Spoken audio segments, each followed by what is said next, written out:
Ah, merci Seigneur. Seigneur, je te remercie pour cette matinée. Je te prie de prendre toute la place, Seigneur, à travers ce temps de partage. Seigneur, je prie que ça soit toi, Seigneur, et pas moi. Je prie, Seigneur, que tu apportes cette nourriture dont ton peuple a besoin. Seigneur, car l'enseignement, la prédication, Seigneur, est une puissance. Et Seigneur, nous ne voulons pas nous contenter des miettes ce matin, mais nous voulons manger, Seigneur. Alors à toi la gloire, à toi la puissance, Seigneur, au nom de Jésus-Christ. Amen. Avant de commencer cette prédication, j'aimerais un peu récapituler les quatre dernières cultes que nous avons vécus. Donc le premier culte, sur les 4 derniers, je prêchais sur l'humilité précède la gloire. Et Dieu nous appelle à avoir ce caractère du disciple. Parce qu'on doit travailler avec un caractère rempli d'humilité. Donc, si vous n'avez pas écouté cette prédication, elle est en ligne, je vous encourage d'aller l'écouter. Après, notre pasteur avait parlé sur la gloire de Dieu et la gloire de Dieu aussi en nous. Pareil, je vous encourage à écouter, faire un petit remake, des fois ça fait du bien de se remémorer. Après, nous avons parlé de la mission. Nous avons la femme du pasteur qui était partie en mission à Madagascar et on nous a parlé de l'importance de la mission qui était aussi notre union d'église. C'était du coin de la rue jusqu'aux extrémités de la terre. Donc on est tous appelés à un secteur particulier. Le coin de la rue, c'est à la portée de tous. Hein, ça ne demande pas un grand effort, ni un plein d'essence. Et du coup, nous avons vécu de belles choses.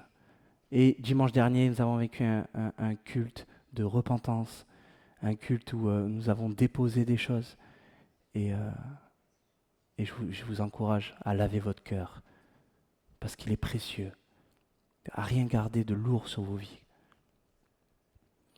Nous avons vécu des belles choses, on a vécu des miracles, des guérisons ce mois-ci. Certains ont pu en témoigner. Je pense à mon frère aussi, Jean-François, qu'il n'a pas eu l'occasion de témoigner, mais qui a vécu une guérison instantanée sur son dos. Je bénis Dieu pour cela. On a eu Florine pour son poignet, qui a reçu une guérison directe. On a la sœur Océane qui, pendant la GAP, nous a rappelé qu'elle était en béquille la semaine dernière. À l'imposition des mains, tout s'est remis en place. C'était un peu étrange, mais du coup, elle a lâché les béquilles, l'attelle, et elle s'est mise à marcher et ça va beaucoup mieux. Et elle a reçu sa guérison. Dieu est fidèle, les amis. Dieu est fidèle, Dieu veut le faire, mais quand même, Jésus a payé le prix. Jésus a tout payé. Il a payé le prix pour toi et moi. Tout est accompli. Mais ça n'empêche pas qu'on doit chercher Dieu. Ça n'empêche pas que dans nos louanges, le ciel doit être ouvert sur nous. Dans nos prières, tu dois avoir cette impression que le Seigneur est assis à côté de toi. Tu dois avoir cette proximité avec ton Dieu. Parce que sans cette proximité, tu ne décolleras pas. Mais tu seras sauvé, il n'y a aucun problème. Si ça te convient, je ne peux rien faire de plus pour toi. Mais si ça te convient d'être seulement sauvé, eh bien écoute, tant mieux. Tu l'es, sois rassuré. Celui qui confesse le nom de Jésus-Christ sera sauvé par sa foi. C'est la foi qui sauve. La foi sauvera ton âme. Mais si tu aspires à vivre de belles choses, à vivre des guérisons, à vivre des conversions, à vivre et à aspirer à voir des âmes transformées, à aspirer à voir des hommes et des femmes brisés et voir ton Dieu agir à travers ta vie sur ces personnes-là, si tu aspires à un réveil on est là, on se plaint de la société, on se plaint de notre président, on se plaint de l'Assemblée, on se plaint des lois qu'il y a, mais que fait-on ? Je te pose la question ce matin, on aspire au réveil, mais es-tu réveillé ? Es-tu réveillé ? Vous savez, j'ai écouté attentivement pendant ce congrès, vous savez, ce réveil en Colombie, et j'ai écouté attentivement un peu comment ça s'est passé dans son assemblée. Il était là, et c'est dommage que l'équipe d'évangélisation n'est pas là ce matin, mais il était là et il témoignait dans les rues, il faisait des spectacles, il faisait des mimes, ils allaient dans les hôpitaux, ils allaient dans les crèches, ils proclamaient la parole de Dieu, ils allaient annoncer l'évangile, ils travaillaient durement, avec zéro fruit, rien. L'effort ne suffit pas. Ils ont tout donné. Ah oui, il y a eu une coupure de courant, ils étaient les seuls à avoir des lampes torches. Ils sortaient dans les rues avec une torche, ils annonçaient, les gens n'avaient rien d'autre à faire, il n'y avait pas la télé, vu que tout était coupé. Ils sont tous sortis, la ville entière est sortie écouter, et zéro fruit. Mais on se pose la question, mais comment ça se fait? Ils sortent, ils proclament le nom de Jésus, et rien. Et puis, il a eu une grande période de découragement, et ce pasteur a plié le genou, et il a reçu le Saint-Esprit, pleinement. Et il s'est dit, ça y est, c'est bon. Il reva dans son assemblée, il annonce le feu, zéro fruit. Mais pourquoi? Parce que l'assemblée n'avait pas reçu. Quand l'assemblée a reçu, le réveil a commencé, et aujourd'hui ils sont je sais plus, je crois que c'est 30 000 membres, je crois, un truc comme ça. Mais ce n'est pas les membres qui sont importants, c'est les vies transformées. 30 000, c'est qu'un chiffre. Il y a toute une terre avec des gens remplis de peine et de tristesse. Ce n'est pas le chiffre qui compte, on s'en fout du chiffre. Ce qui est important, c'est qu'il y ait des vies transformées. Ce qui est important, c'est que la parole de Dieu soit prêchée avec puissance et autorité, avec des disciples, avec des serviteurs qui marchent selon leur appel, qui ne dépassent pas les limites de leur appel aussi. Le réveil commence par nos consciences. Il commence avec chacun de nous. Et c'est la question que je te pose, mais dans quel état tu es venu ce matin? Quelle était ton aspiration ce matin quand tu es venu, que tu as pris la voiture, que tu es venu dans ce lieu? Est-ce que tu cherchais quelque chose? Quel était ton état de cœur? Je te le dis, il n'est pas trop tôt, il n'est pas trop tard pour toi. Si tu as encore envie, s'il y a quelque chose à faire. Mais est-ce que tu sais ce que tu as à faire? Rappelez, j'avais prêché sur la triple vocation du chrétien. Mais quel est ton appel? Qu'est-ce que Dieu veut pour toi? Est-ce que tu es venu ce matin par habitude? Ou est-ce que tu es venu avec la soif de Dieu? Est-ce que tu es venu avec la soif et la passion de vivre la présence de ton Dieu? Sois animé. Tu dois vibrer quand on te parle de Dieu. Ça doit te dire, bon, non, si tu l'as pas, il y a un problème, il faut percuter. Et tu dois ordonner à ton âme de te soumettre, de se soumettre. Elle doit vivre la gloire de son Créateur. Tu dois te réveiller. Tu dois te réveiller. Si ce message ne te réveille pas, c'est pas normal. C'est pas normal. Oh, il y a eu des paroles annoncées, je me rappelle de Sandra qui a eu une parole de connaissance et qui a dit « Toi qui courais si bien, que t'est-il arrivé ?» Que t'est-il arrivé? Comment ça se fait que tu aies pu te refroidir? Qu'est-ce qui s'est passé? Qu'est-ce qui s'est passé dans ta vie? Qu'est-ce qui t'est arrivé? Comment on peut en arriver là?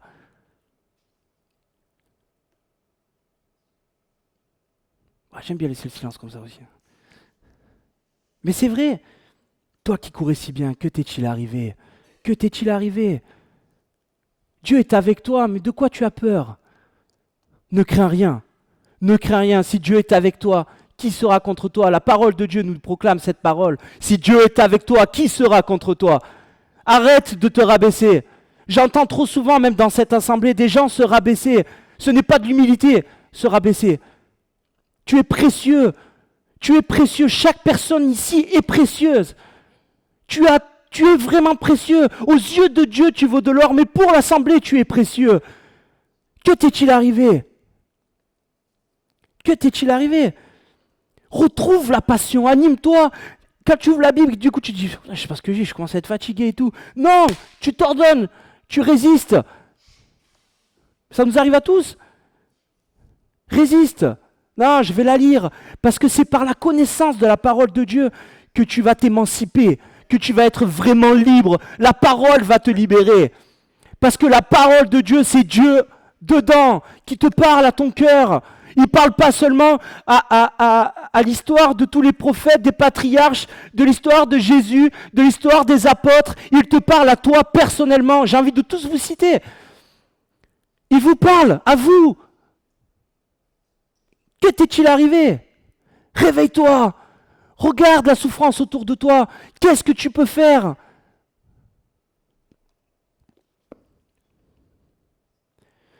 La tiédeur amène le chaos spirituel dans ta vie. Parce que quand tu t'arrêtes, le monde continue à avancer.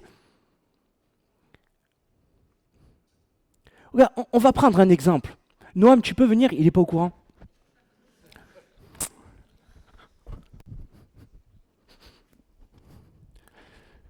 Viens. Alors on va prendre un exemple, j'espère qu'elle ne va pas se péter. Ok.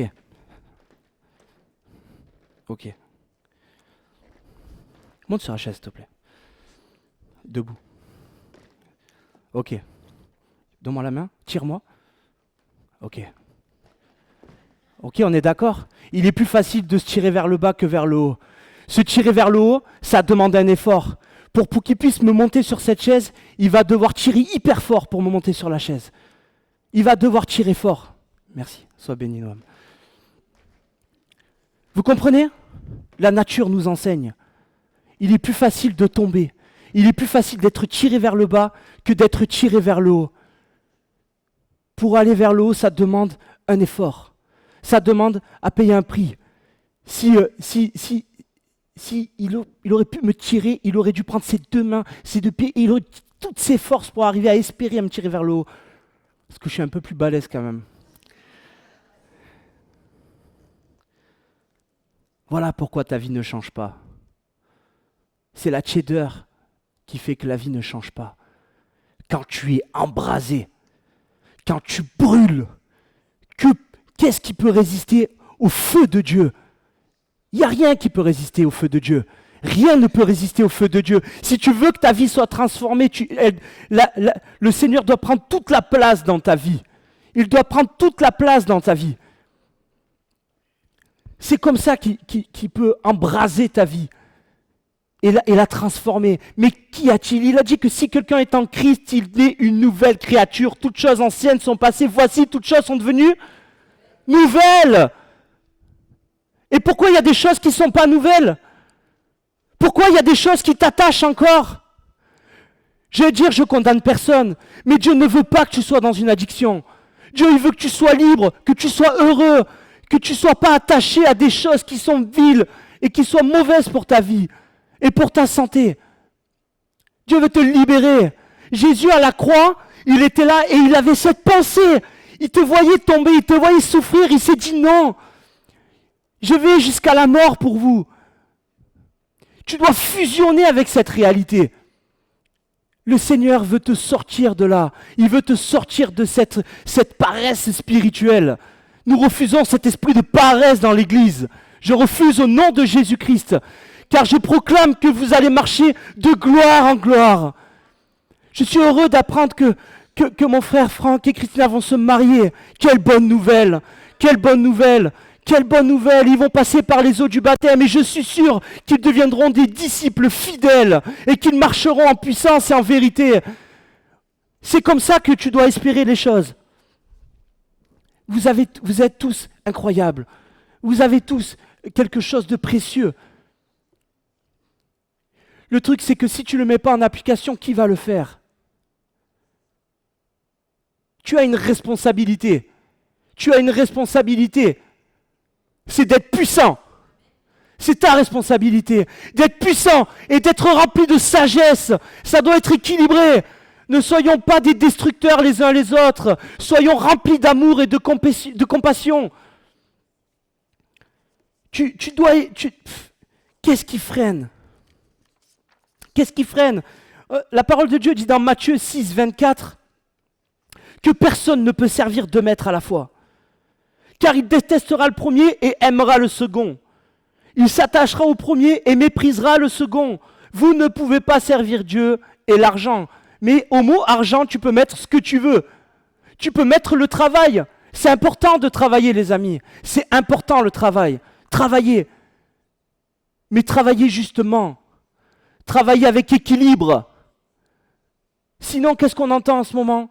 Le burn-out est là, le burn-out est là. Les gars ont surchauffé. Les gars ont surchauffé. C'est incroyable. Ils se sont tués au travail.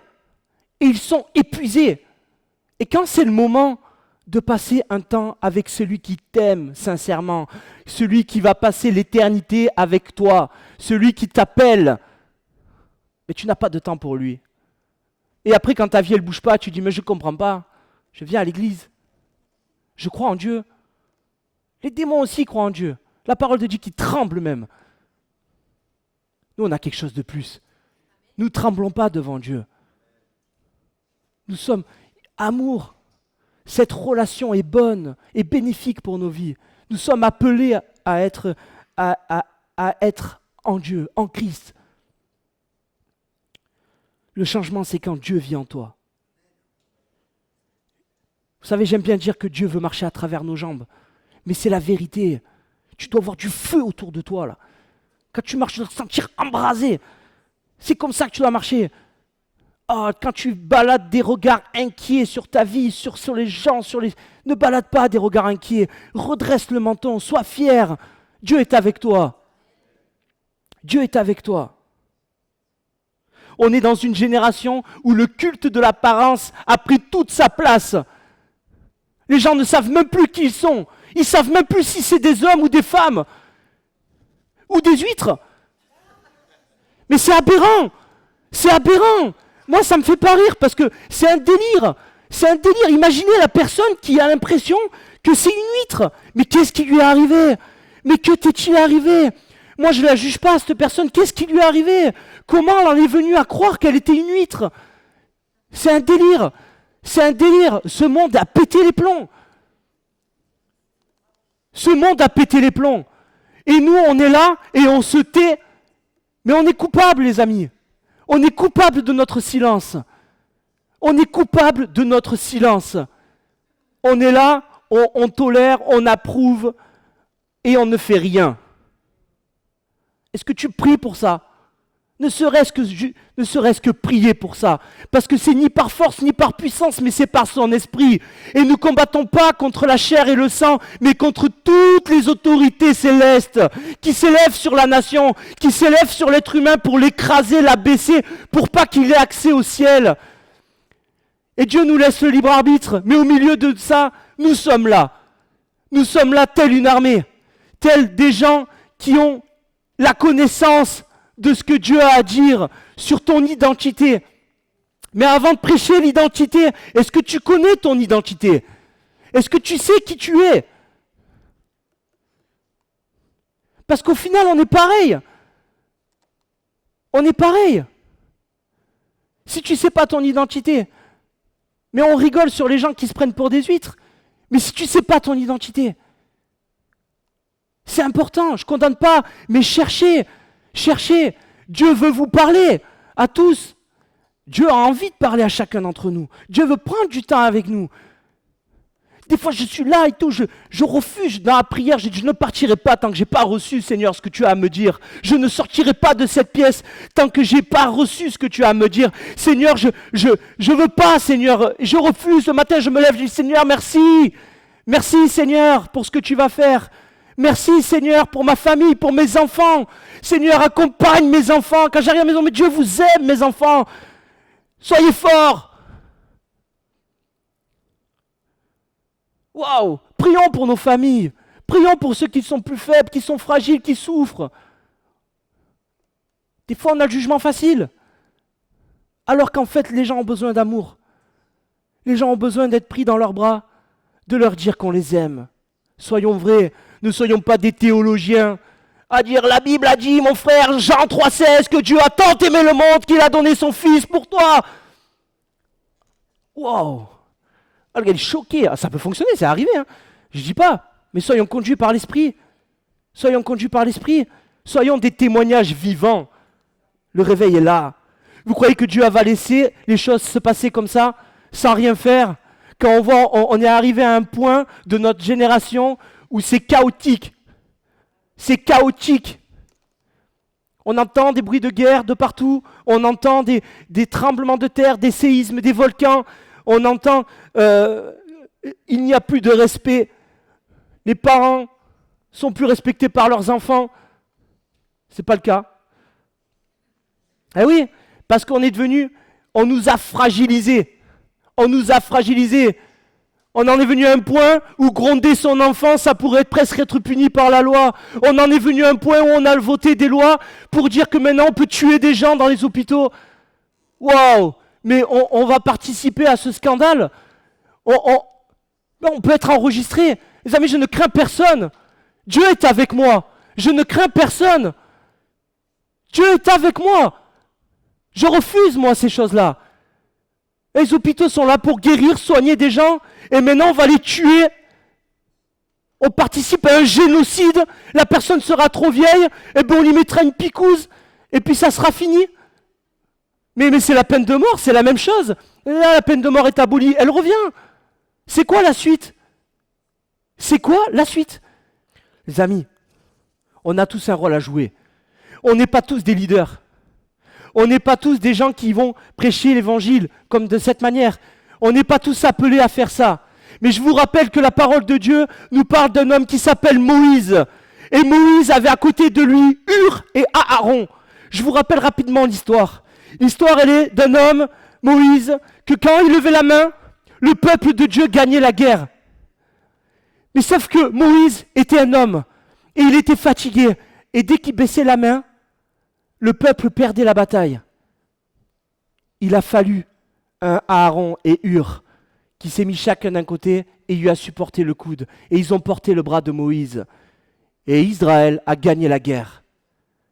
Parce que Aaron portait un côté, Hur portait un côté. Les deux mains levées, la guerre a été gagnée. Il ne peut pas y avoir un iceberg sans qu'il y ait un énorme socle dessous. La tête de l'iceberg, c'est peut-être le prédicateur ou celui qui administre, celui qu'on voit, mais il ne peut être rien sans les autres. Il ne peut être rien sans de fidèles et bons compagnons. Paul avait une délégation extraordinaire qui l'accompagnait.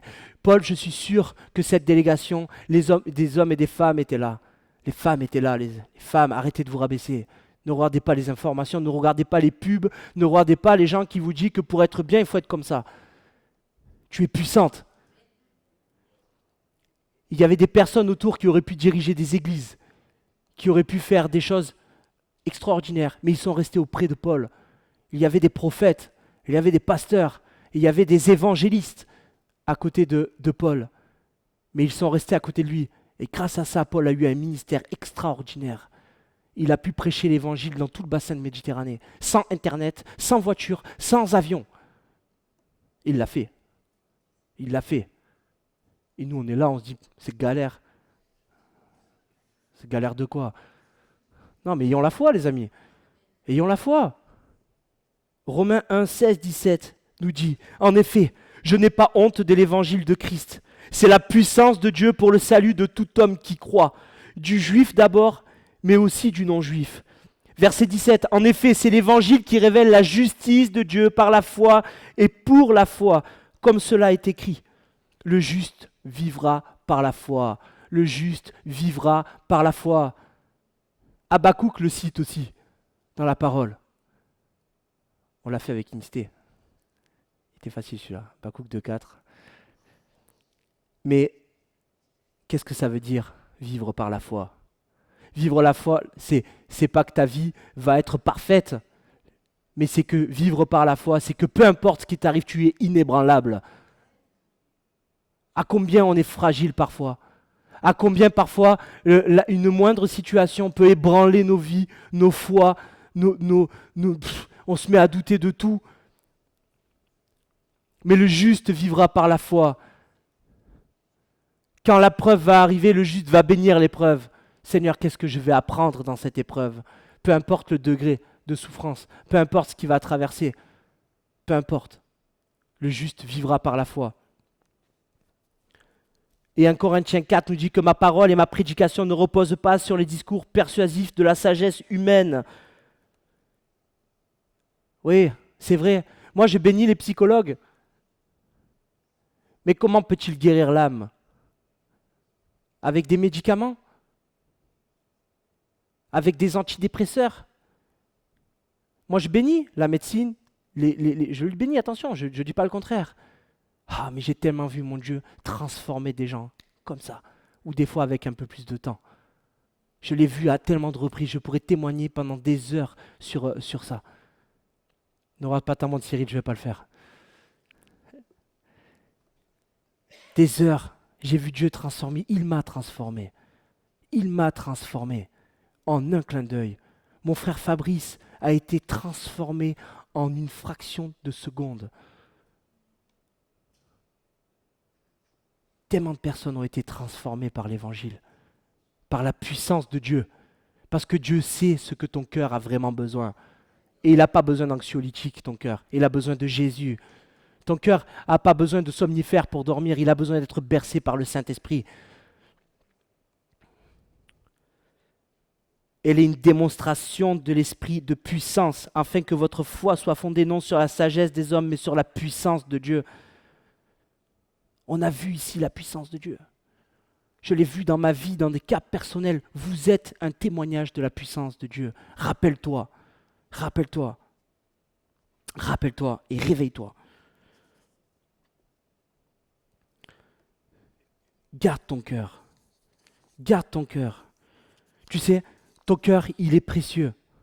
Et quand ton cœur, il est plein de médisance, de colère, parce que petit à petit, les choses, elles rentrent facilement dans nos vies. Surtout, vous vous rappelez l'exemple de la chaise, il est plus facile de cultiver des mauvais sentiments que des bons sentiments.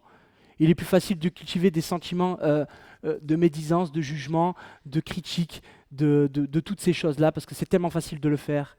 Mais par contre, d'aller voir un frère qui est dans le mal et lui dire « je suis là pour toi, je suis là pour toi ». Après, pas à tout prix non plus. Ok ? Chacun a sa responsabilité. Pas à n'importe quel prix. Proverbe 4, verset 20. Mon fils, sois attentif à mes paroles, tends l'oreille vers mes discours, qui ne s'éloignent pas de tes yeux. Garde-le au fond de ton cœur, car il apporte la vie, et ceux qui les trouvent la guérison à tout leur corps. Garde ton cœur plus que toute autre chose, car de lui, et c'est important, jaillissent les sources de la vie. Car de lui jaillissent les sources de la vie. Dieu le fait encore et encore. Je vais appeler Manon et j'aimerais qu'elle nous témoigne de quelque chose. Et je voudrais juste qu'elle nous raconte un témoignage qu'elle a vécu ce week-end qui va embrayer la suite. Bonjour à tous. Donc je vais juste vous raconter rapidement quelque chose que j'ai pu vivre ce week-end.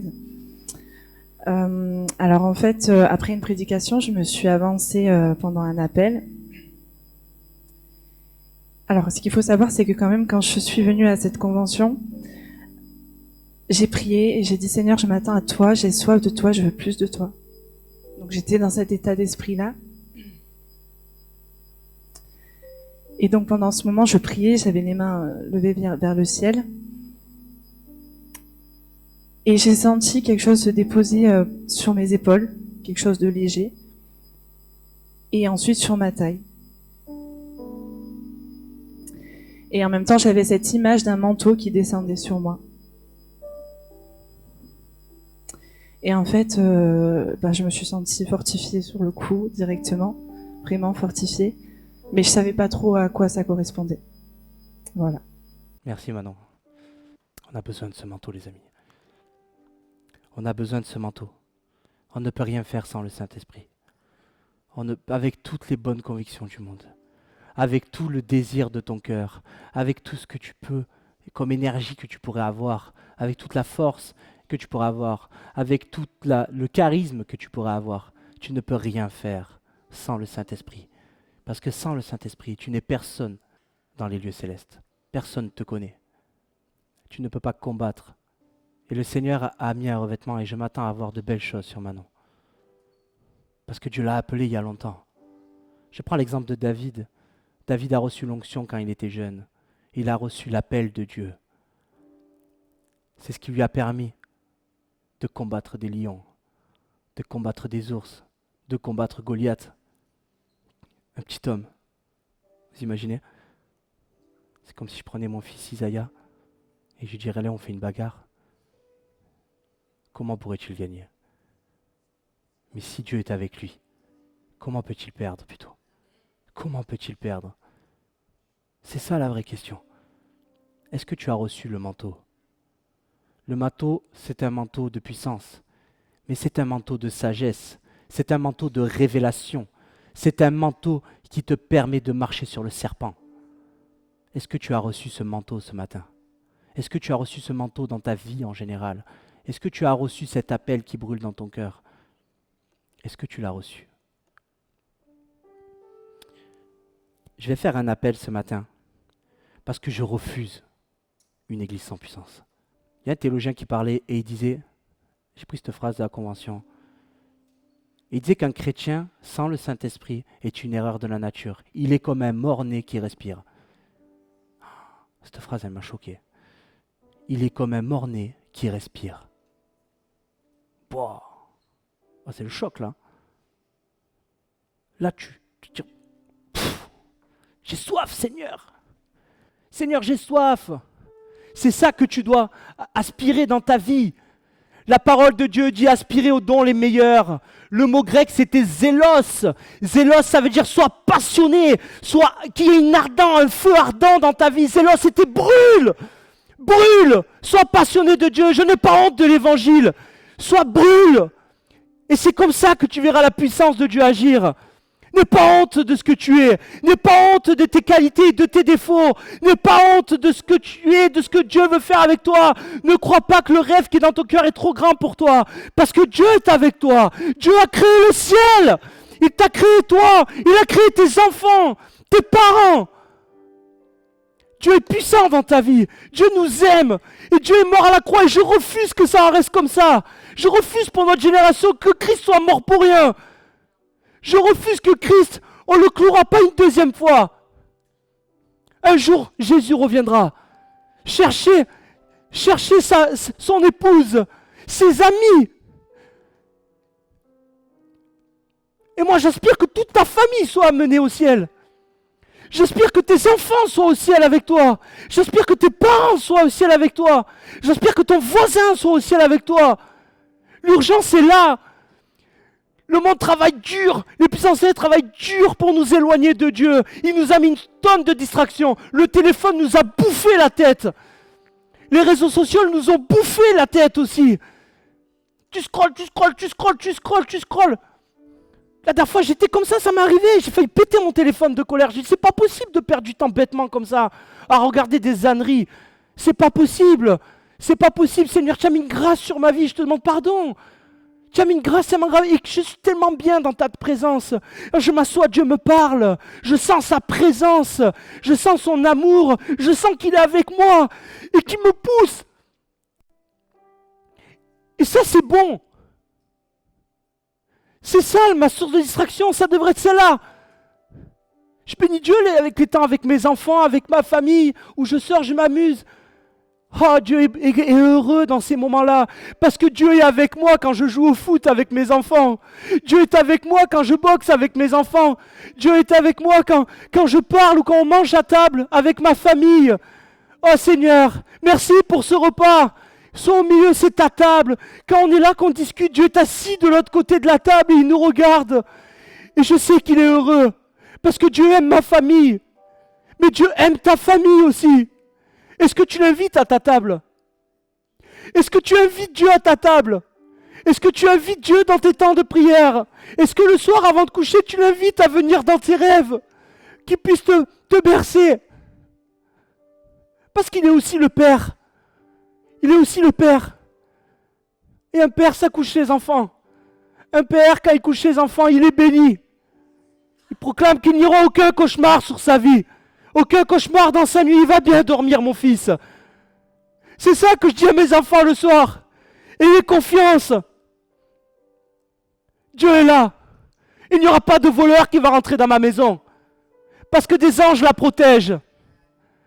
Il n'y aura pas des cauchemars bizarres. Parce que Dieu est dans leur esprit. Et il veille. Il a dit que ni il dort, ni il sommeille, celui qui veille sur Israël. Il veille sur ton âme, il veille sur ta vie, invite-le. Ne sois pas froid et refroidi, n'entends pas une prédication, entends un homme immolé qui te parle avec tout ce qu'il a, parce que Dieu t'aime. Et je veux que tu te réveilles. Je veux pas que demain tu recommences ta vie et tu redémarres comme ça. Je refuse. Demain tu redémarres une nouvelle marche. Dis Seigneur, je me suis arrêté. Je te demande pardon. Je te demande pardon. Je fais le point sur ma vie. Et maintenant, je remarche. C'est pas grave de tomber. C'est pas grave de chuter. Ce qui est grave, c'est de ne pas se relever.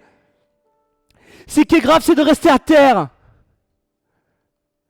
Et c'est de croire les mensonges des autres. Ne sois pas influençable. Sois puissant. Vérifie quand on te parle. Ne crois pas tout ce qu'on te dit. Et dans le monde qu'on arrive, ne crois pas encore plus de ce qu'on te dit. On est capable de faire des choses extraordinaires maintenant. Là, si on veut, on prend ma tête, ma voix, et on me fait dire n'importe quoi. Eh bien, j'en ai rien à péter. Je vous le dis. Je m'en fous. Ils ont qu'à faire ce qu'ils ont à faire. Mon Dieu me justifiera. Mon Dieu est puissant dans ma vie. Mon Dieu me justifiera. Et quand on prêchera l'évangile, les prodiges et les miracles accompliront. Je l'ai vu dans ma vie. Je l'ai vu. Alors j'en ai rien à faire de leur IA. Parce que Dieu marche avec moi. Et moi, ce que je veux, c'est l'amour. C'est la bonté. C'est les vertus qui étaient dans l'homme dès le départ. Regardez nos enfants comme ils sont bons, comme ils sont précieux. C'était ça le plan original. Quand les enfants, on les met ensemble, ils jouent ensemble. Ils ne se jugent pas. Je regardais une vidéo où il y avait un trisomique et un enfant et il devait mimiser, il devait faire des mimiques.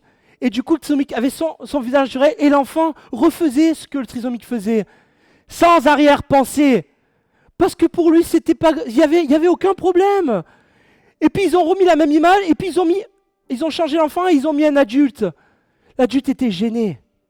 Il était là. Il ne savait pas où se mettre. Il regardait à droite et à gauche. Parce qu'il a perdu sa pureté. Parce que ses pensées sont mauvaises. Quelles sont tes pensées ce matin? Quelles sont tes pensées ce matin? Où en es-tu?